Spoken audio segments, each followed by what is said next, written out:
How you doing? I'm Dr. Adam Teichman from East Penn Foot and Ankle Associates. We're the official team podiatrist of the Lehigh Valley Iron Pigs. Today we're here with Chris Schmidt from the Finish Line Running Store. He's going to talk to us about shoes and the proper fit of a shoe and how to select a quality shoe for your certain foot type. As you can see, we have a big selection of shoes here. He's going to pick some out and show us exactly, again, how to fit a shoe and a proper shoe to fit your certain foot type, as well as how to measure your foot for a shoe and the proper fitting for a shoe, the time of day.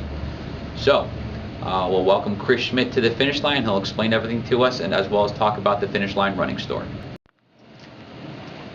Hi, I'm Chris Schmidt from the Finish Line Running Store, the owner and operator of the store. A little background about myself is a degree in orthotic foot management, which basically means I went to school to learn how to make shoes and orthotics.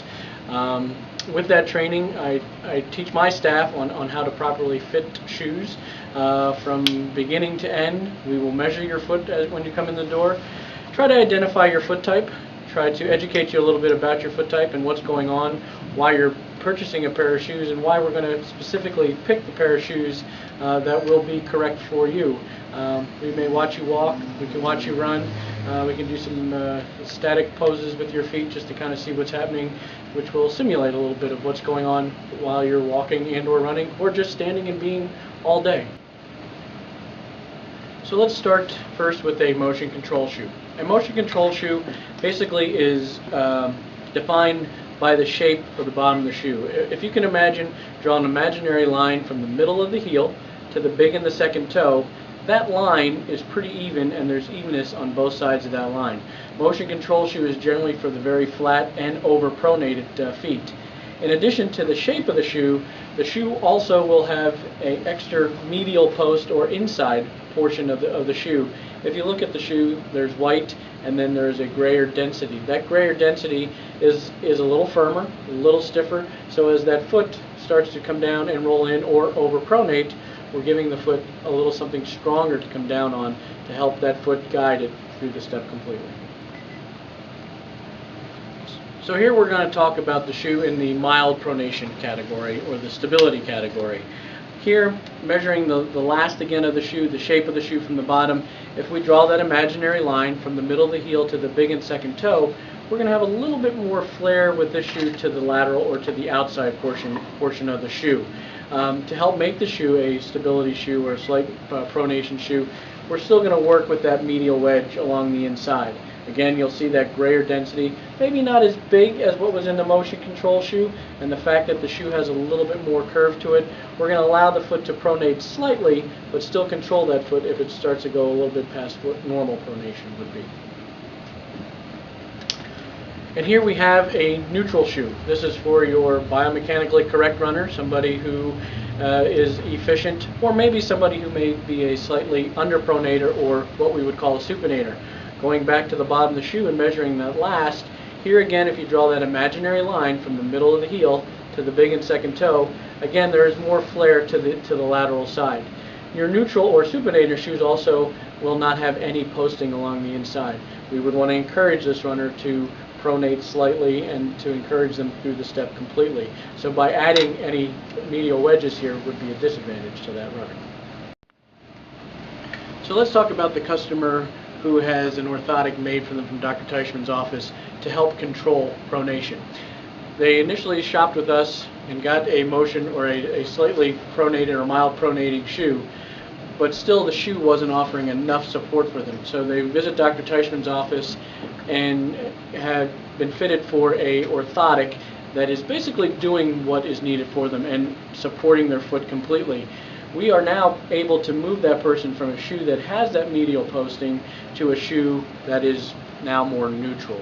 Again, back to still that semi-curved lasted shoe, but no longer putting the post along the medial side, because the orthotic is really offering the stability that the foot is requiring, and there's no need to add any additional posting to the shoe. So educating customers, the true education of the running shoe is the midsole. Obviously the shoe has an outsole on it as well, but the midsole is the life support of your shoe. This is what will break down over a period of time. When you start to feel the aches and pains in your body, whether it's the back, the knees, the foot getting a little sore. Over a period of time, the midsole is what compresses. As it compresses, it doesn't absorb the shock, and it will compress where you may put more pressure. That's where it will also get distorted. So you lose the absorption, you lose the balance out of the shoe, and that's when the body starts to take over and let you know that your shoes are wearing down. So the midsole, the life support, the guidance support of your shoe. So the big talk right now out there is minimalist running, which less is more in some people's thought process. This is about as minimal as you get. You got to understand, when they're talking about minimal shoes, we're talking less shoe. This shoe has a 4 millimeter midsole. Basically what that means is it's 4 millimeters in the heel and 4 millimeters in the forefoot. So there's no specific drop. I will move on into shoes and explaining a little bit more.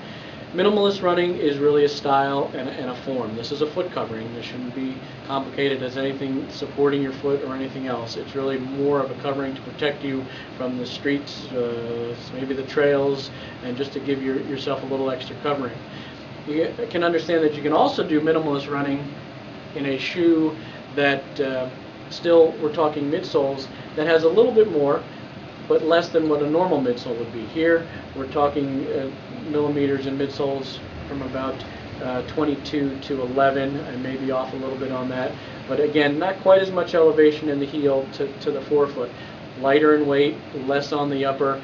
So here, this is a shoe that will still allow you to do that form, but will give you a little bit more protection to more of that midfoot and forefoot strike. And then working back to just a traditional running shoe, here what is normal, 24 millimeters in the heel, 12 millimeters in the forefoot.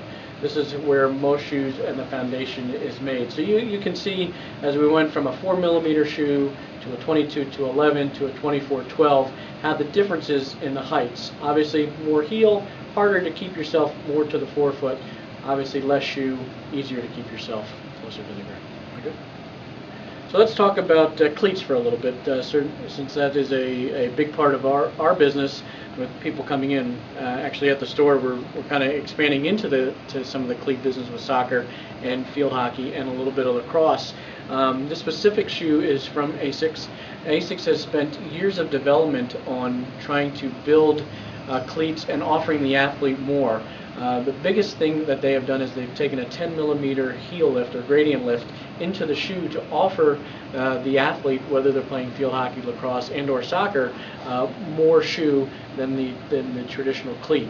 Also with the specific ladies models, they've taken into consideration the Q angle of the ladies' hips and young ladies' hips to again offer more support and be more gender specific with each shoe.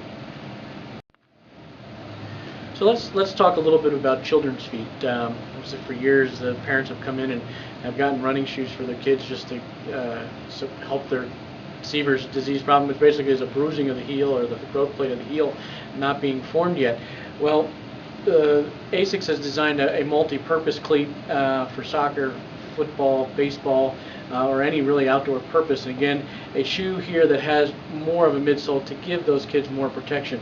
The great thing about it too is if we are trying to put an orthotic or a cushioned insole in it, the liner is removable.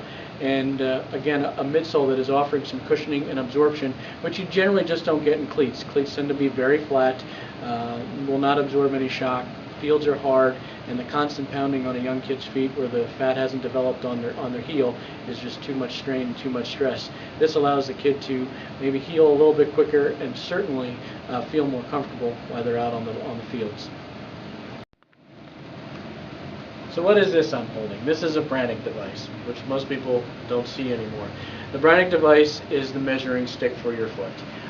It is recommended when you come to our store that we do put you on this, especially if you haven't been measured for a while. It will give us an idea of your foot size, not necessarily the exact shoe size, but it at least gives us an idea what size foot you actually are.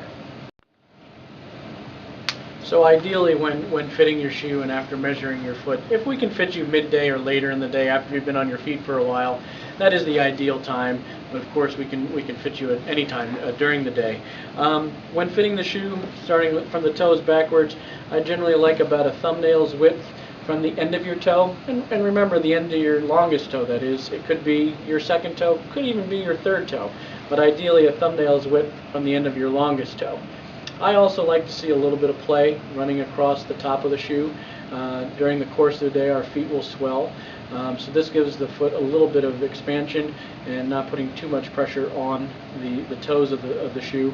The next would be to fit the foot at the widest part of the shoe as well. This way your foot and the shoe are both lining up and flexing at the same spot. Sometimes people with wider feet will go a little bit longer to get the width for a shoe. The disadvantage is now their foot and their shoe are flexing at two different spots, not necessarily fitting the foot properly. Ideally, if we're at the widest part of the foot and we have a little extra room in the toes, the rest of the foot should fit in place. The heel counter, which is the back part of the shoe, should always be snug to the heel. There may be a little bit of movement at first. That's kind of normal. A shoe will take the shape of your foot as you wear it. We don't want it to be too tight around the heel as in to restrict the natural motion of the foot. So also understanding with fit, again, we've taken away the top of the shoe, but we really want your whole foot to sit inside the midsole of the shoe. We really don't want you hanging off over the edge. Imagine your foot's coming down 800 times in a mile. If you're hanging on the edge of the shoe, it certainly could become uncomfortable, cause blistering, callousing, anything that with repetitive motion could be bad. So try to remember when fitting the shoe, whether you're narrow, medium, or wide, that we do try to keep the whole foot inside the inside part of the shoe. Well, I want to thank Chris Schmidt from the Finish Line Running Store for being here today. The Finish Line Running Store in Emmaus is now nominated as one of the top 50 running stores in the country. So if you're a runner, come on down to the Finish Line. They'll fit you up with a good, solid fitting shoe and answer any questions for you. They are very knowledgeable about fitting a shoe and your foot type. And if you have any problems with your foot or ankle, give us a call at East Penn Foot and Ankle, or visit us online at eastpennfoot.com, or also go to the finishlinerunningstore.com. Is that correct? That is correct, yes. So, well, if you have any questions, give us a call, and thank you very much.